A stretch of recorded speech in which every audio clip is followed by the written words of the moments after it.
Welcome friends, मैं आपके सामने गौरव मिगलानी।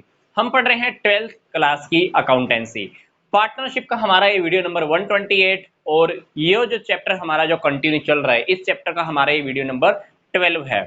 तो हम इस वीडियो में जो टॉपिक डिस्कस करने जा रहे हैं वो है ये है कि रिटायरमेंट के टाइम पर क्या होता है कि एक पार्टनर मान लो रिटायर होकर जा रहा है, तो रिटायरमेंट होने के टाइम पर हमारे पास बैलेंस शीट में पहले से ही कुछ accumulated profit, losses, reserve, workman compensation reserve, investment fluctuation reserve, ये सब कुछ हमारे पास ऑलरेडी रखा होता है। वो हम कैसे डील करें? सिंपल सी बात, एक्यूमुलेटेड प्रॉफिट में क्या क्या हो सकता है? General reserve, reserve fund, profit and loss का credit balance, workman compensation reserve भी कभी कभी वो रख लेते हैं जिसको हम बोलते हैं special reserve, investment fluctuation fund, इसको भी हम स्पेशल रिजर्व के अंदर काउंट करते हैं। ये रियलिटी में मेंटेन कैसे होते हैं? देखो, हर साल फर्म के अंदर प्रॉफिट होता है, पूरा का पूरा प्रॉफिट पार्टनर्स कभी भी आपस में डिवाइड नहीं करते हैं। प्रॉफिट का थोड़ा थोड़ा हिस्सा हम कहीं ना कहीं रिजर्व में रख लेते हैं। अब रिजर्व में रखने का फायदा क्या होता है? इन फ्यूचर जब हमें कोई प्रॉब्लम फेस होती है तो वो प्रॉब्लम के टाइम पर, फ्यूचर की लॉस के टाइम पर उस लॉस को हम रिजर्व में से कंपनसेट कर लेते हैं, वहां से हम पूरा कर लेते हैं। फॉर एग्जांपल, हम बैंक में पैसा क्यों डिपॉजिट कराते हैं या घर में जो हमने एक गुल्लक बनाई होती है उस गुल्लक में पैसा क्यों रखते हैं? ताकि फ्यूचर में हम अनसर्टेनिटीज का, अनिश्चितताओं का या प्रॉब्लम्स अगर हमारे सामने फ्यूचर में कोई आ गई तो उसको हम फेस कर सकें। तो वो आप पैसा कहां से, बैंक में से निकाल के पूरा कर लेते हो या घर में अगर हमने कहीं पर कोई सेफ लॉकर या गुल्लक रखी हुई तो वहां से पैसा निकाल के हम अपने आप को सेफ जोन में ले आते हैं।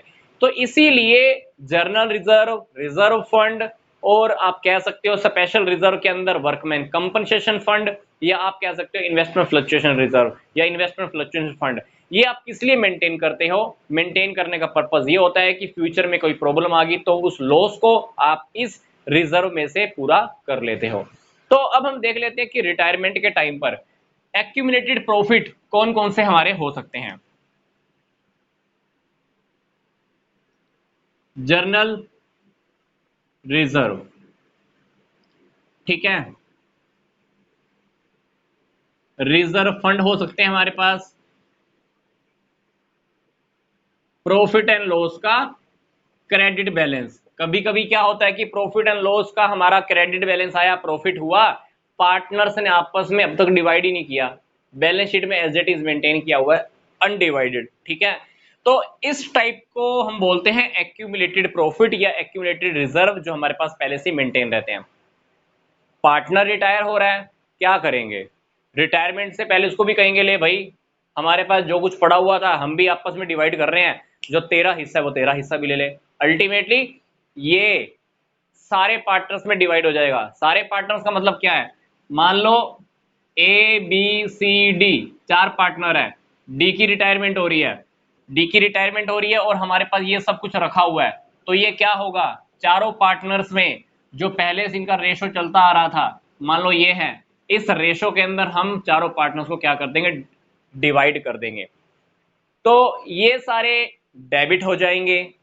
पार्टनर्स के कैपिटल अकाउंट चारों की क्या हो जाएगी? क्रेडिट हो जाएगी। मतलब अपने को क्या करना है, जो भी पार्टनर्स हैं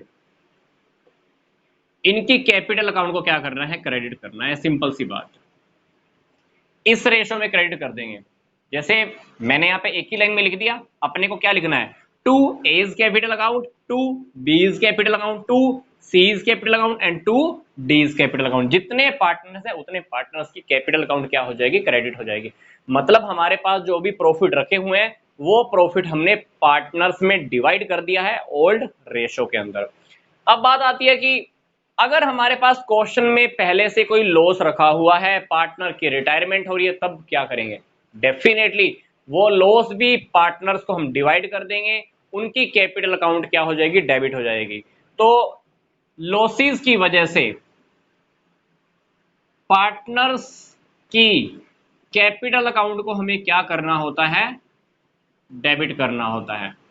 जो भी लॉस पड़ा है, फॉर एग्जांपल आपके पास प्रॉफिट एंड लॉस का पहले से ही एक लॉस रखा हुआ है, मान लो प्रॉफिट एंड लॉस का आपके पास डेबिट बैलेंस रखा हुआ है जो पार्टनर्स ने अब तक डिवाइड नहीं किया था, क्या करोगे? पार्टनर्स में डिवाइड कर दो। जिस टाइम पर रिटायरमेंट हो रही है किसी पार्टनर की, इस प्रॉफिट एंड लॉस के डेबिट बैलेंस को जो भी पार्टनर्स है उनके इसी रेशो में आप डिवाइड कर दो। वो प्रॉफिट एंड लॉस का जो डेबिट बैलेंस था वो राइट ऑफ हो जाएगा, खत्म हो जाएगा, उनकी कैपिटल क्या हो जाएगी? डेबिट हो जाएगी। क्योंकि जब जब फर्म लॉस देती है, बांटती है पार्टनर्स को, तो उनकी कैपिटल क्या हो जाती है? कम। कैपिटल कम होने का मतलब कैपिटल डेबिट। अब कभी कभी क्वेश्चन में हमारे पास कुछ स्पेशल रिजर्व भी होते हैं। स्पेशल रिजर्व के अंदर क्या आता है? Workman compensation fund, investment fluctuation fund. Workman compensation reserve हम किस लिए मेंटेन करते हैं? वर्कर्स के लिए। वर्कर्स हमारी फैक्ट्री में, हमारी कंपनी में कितने रिस्क पे काम करते हैं, मशीनों के साथ काम कर रहे हैं, बिजली के साथ काम कर रहे हैं, कहीं पानी में कोई काम कर रहा है, किसी को हो सकता है कि करंट लग जाए, किसी को हो सकता है कि कोई प्रॉब्लम फेस करनी पड़ जाए, हो सकता है किसी को चोट लग जाए, हो सकता है किसी को हॉस्पिटल लेके जाना पड़ जाए। तो खड़े पैर पर ऑन द स्पॉट आप जो लॉस अगर आपको कोई हो गया वर्कर से रिलेटेड, कहां से फेस करोगे? अल्टीमेटली पार्टनर्स क्या करते हैं? प्रॉफिट में से थोड़ा थोड़ा अमाउंट बचाकर रख लेते हैं, एक रिजर्व क्रिएट कर लेते हैं जिसको हम बोलते हैं वर्कमैन कंपनसेशन रिजर्व या वर्कमैन कंपनसेशन फंड। हम इसमें पैसा डालते रहते हैं, डालते रहते हैं। अब मान लो वर्कमैन कंपनसेशन का रिजर्व किसी के काम ही नहीं आया, किसी वर्कर को मान लो चोट ही नहीं लगी, तो ये पैसा इकट्ठा किसने किया था? पार्टनर्स ने अपने प्रॉफिट में से। अब ये काम ही नहीं आया किसी की चोट के ऊपर, तो क्या? अब ये पार्टनर्स चाहे तो आपस में डिवाइड कर सकते हैं। कौन से रेशो में? जो रेशो गिवन है। तो पार्टनर की रिटायरमेंट के टाइम पर अगर बैलेंस शीट में अगर आपके पास पहले से ही वर्कमैन कंपनसेशन रिजर्व रखा हुआ है, तो आप पार्टनर्स में डिवाइड कर सकते हो, इंक्लूडिंग रिटायरिंग पार्टनर। रिटायर होने वाले पार्टनर को मिलाकर ही, मतलब सभी पार्टनर को आपको ये देना होगा। तो इस अकाउंट को हमको डेबिट करना होता है।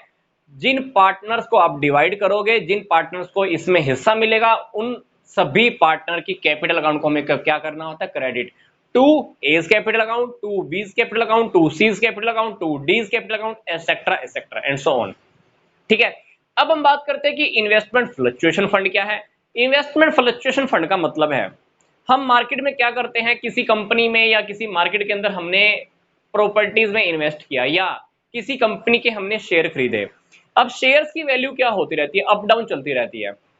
मान लो हमने 5 लाख लगाए, इन्वेस्टमेंट की मार्केट वैल्यू अब चल रही है मान लो 4.5 लाख, मैंने कितने लगाए? 5 लाख।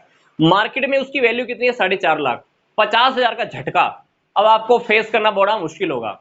तो ऐसे ऐसे झटके हमको बिजनेस में लगते रहते हैं। तो ऐसे ऐसे झटकों का सामना करने की हमारे अंदर हिम्मत आ जाए, तो हम क्या करते हैं, पहले से ही एक फंड बना के रख लेते हैं। इस फंड को बनाने का टारगेट क्या होता है? इस फंड को बनाने का टारगेट ये होता है कि अगर इन्वेस्टमेंट में कहीं फ्लक्चुएशन आती है, कमी आती है, तो उस कमी को, उस लॉस को हम कहां से पूरा कर लेंगे? इन्वेस्टमेंट फ्लक्चुएशन फंड में से कवर कर लेंगे। अब मान लीजिए कि इन्वेस्टमेंट फ्लक्चुएशन फंड किसी लॉस को कवर करने में काम ही नहीं आया, तो ये अब क्या हो सकता है इसका? ये आप पार्टनर्स में डिवाइड कर लीजिए, क्योंकि इन्वेस्टमेंट फ्लक्चुएशन फंड भी पार्टनर्स के प्रॉफिट में से बनता है। अब ये किसी लॉस में अगर काम ही नहीं आया है, पैसा as it is, profit as it is रखा हुआ है, तो पार्टनर्स क्या करेंगे? आपस में डिवाइड कर लेंगे, including retiring partner.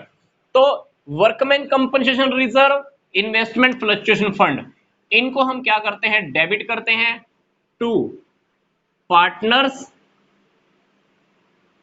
Capital account. मैं आपको एक बात अच्छे से बता देता हूं, वर्कमैन कंपनसेशन रिजर्व और इन्वेस्टमेंट फ्लक्चुएशन फंड का पूरा पूरा वीडियोस, काफी डिटेल स्टडी मैं आपके इसी चैनल पर अपलोड कर चुका हूं, जिसके लिंक मैंने आपको इसी वीडियो के डिस्क्रिप्शन बॉक्स में दे दिए हैं। तो मैं आपसे कहना चाहूंगा कि इसका पूरा अच्छे से डिटेल स्टडी कीजिए, जो लिंक आपके इसी वीडियो के डिस्क्रिप्शन बॉक्स में है। तो नेक्स्ट वीडियो से हम नेक्स्ट कुछ प्रैक्टिकल क्वेश्चन स्टार्ट करने वाले हैं। तो मैं आपको फिर से बोल रहा हूं, इन दोनों टॉपिक का डिटेल स्टडी आपके इसी वीडियो के डिस्क्रिप्शन बॉक्स में, उसको बहुत अच्छे से स्टडी कीजिए ताकि आपके सामने जो आगे से जो प्रैक्टिकल क्वेश्चंस आ रहे हैं, नेक्स्ट वीडियो से जो प्रैक्टिकल क्वेश्चंस आ रहे हैं, उसमें जो हमारे केसेस होंगे, एडजस्टमेंट होंगे, उसके साथ डील करना हमको बहुत अच्छे से आ जाएगा। तो मिलते हैं जल्दी से नेक्स्ट वीडियो में। तो यहां तक का वीडियो देखने के लिए आपका धन्यवाद।